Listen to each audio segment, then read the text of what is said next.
Minister of the Federal Capital Territory, Wike, has denied online reports claiming he allocated 2,000 hectares of land in prime Abuja districts like Maitama and Asokoro to one of his sons. On Thursday, a report by People's Gazette alleged that Wike allocated 2,082 hectares of prime land in Abuja worth an estimated $3.6 billion to his son, Joaquin Wike. The report claimed that the allocations were made through a company called Jack Farms and Estates Limited. According to the report, the president has ordered for an investigation into the fraudulent acquisition of land or allocation of lands by FCT minister to his son or to a company registered under his son's name. This company was registered, and under 7 days, this company already lands, hectares of lands worth of over 3-point-something billion was allocated, in which Wike claims the land was allocated for agricultural purposes. He is refuting the allegation of him allocating lands to one of his sons, but he is not refuting the allegation of allocating the land to a company registered under his son's name. And my question is, a company that was registered under 7 days started receiving allocation of lands. You know, when you hear Wike, when you saw Wike going up and down in Abuja, destroying, vandalizing people's properties of any kind, grabbing lands, people thought he was working for the interests of the masses. He was bringing in development, not knowing that this man, Wike, is more than dubious, grabbing people's properties, allocating it to himself and his family. I don't want to dwell on this for so long. I want you to watch the video. Meanwhile, listen to P2P as he continues to explain to the world he is not a poor man, and he has never claimed to be a poor man. He is a comfortable man anywhere, anytime in the world. I don't know why people keep on digging on this man. The Bible said, let him that is without sin cast the first stone. And nobody was able to cast a stone. I've never seen any person that is impeccable. I've never seen any human being without income. We are all human beings. This man is not a saint. He is not God. But he is a good man.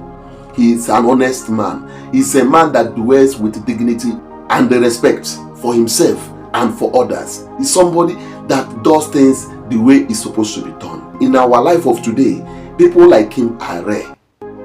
People should stop digging on him. Let him be. Watch the video, but please do not forget to share your own thoughts and views. What you think about Wike slightly admitting of allocating the land, but not to his son's name, but to a company which he could not clarify whom the company belongs to. God bless you. Who shares in company there in Nigeria? I don't have to front it around. These companies pay me dividend and they give me my own money. So if somebody comes to me and say you own this, it doesn't matter. But I don't need to show them. I don't need to wear them around. That's it. So those things are very clear. I pass through corporations. Go and check my records. So from what you've said earlier, it's like you are a successful businessman, probably a billionaire, but you lead a frugal life. No, not why I don't know. People think you are just an ordinary Joe. I don't know what it is. I've never claimed to be a poor man. I've never said it anywhere. I've always said it. I'm a comfortable man. You know, I'm a comfortable man anywhere on the surface of the globe. You know, because they said if you have $1 million, you're a millionaire. So I have that. So I'm a millionaire anywhere in the world. What we do, I am the vice president that is my mandate is to ensure that we bring a business that is governed within the confines of what is needed to be character and competency.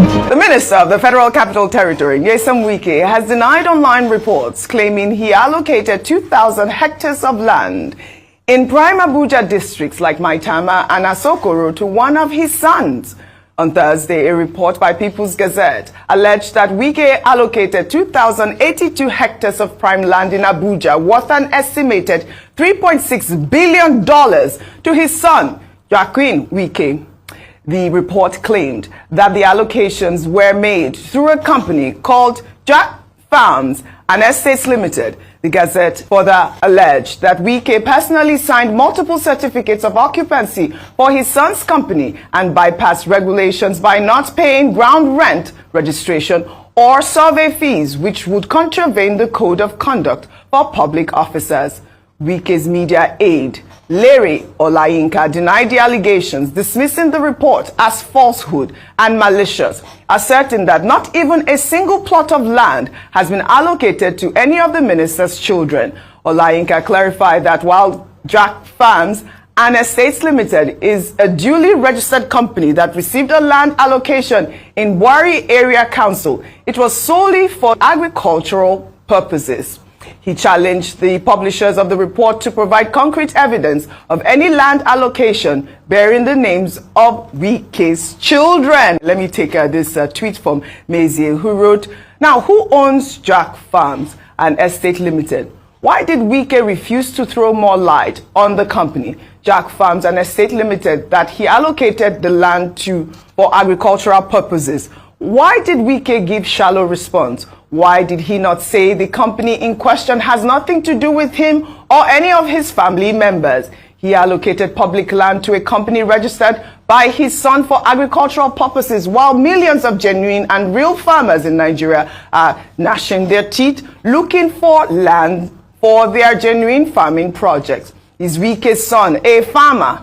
Does he farm in Nigeria all the way from UK where he resides? What happens to Wike allocating land to genuine and real farmers who produce real and genuine food for the nation? Does he think we are daft? That's the question from Mezie Vimbai. Well, I think we've seen a number of issues this week where the response has been these documents are fake. Yes. And I just ask myself, is this how bad things have gotten, that all the documents, or so many documents that are purported to be either court documents or CAC documents and so forth, now land documents, are being said to be fraudulent? I mean, it means we must have some very, very creative, can I call them content creators, yes, in this country who are specializing in creating very believable fraudulent documents. Now, I know people dug deeper into the CAC and they yes, found that one of the Rivers State House of Reps members is registered as one of the owners of this Joak Farms, excuse me.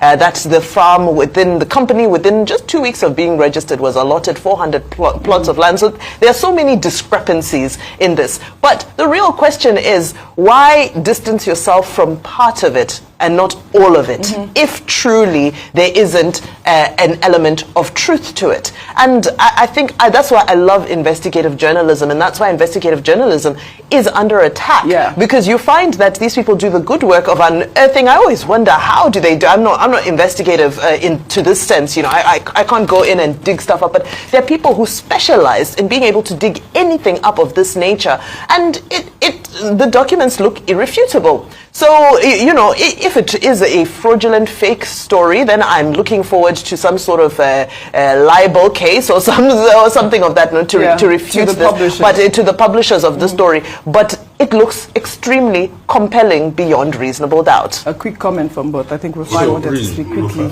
Okay, what I want to say is this. I did do some investigative work and I dug into this. What People's Gazette said is that they have a cache of files. They've not released all the files. This is just one out of batch, 1,000, you know the way they name batches of files. They have about 5, but they said there was one that they couldn't lay their hands on. So it behoves on People's Gazette to bring out the remaining cache of files if they have their facts as they claim. But this one that was released is a very interesting, curious case for me.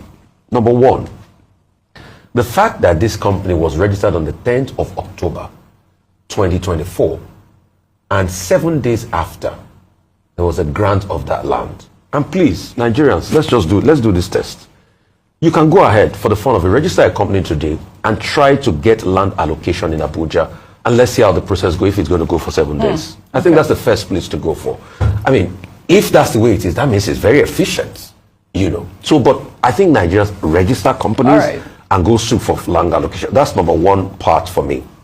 Secondly, in Larry Olayinka's response, he didn't deny the allocation.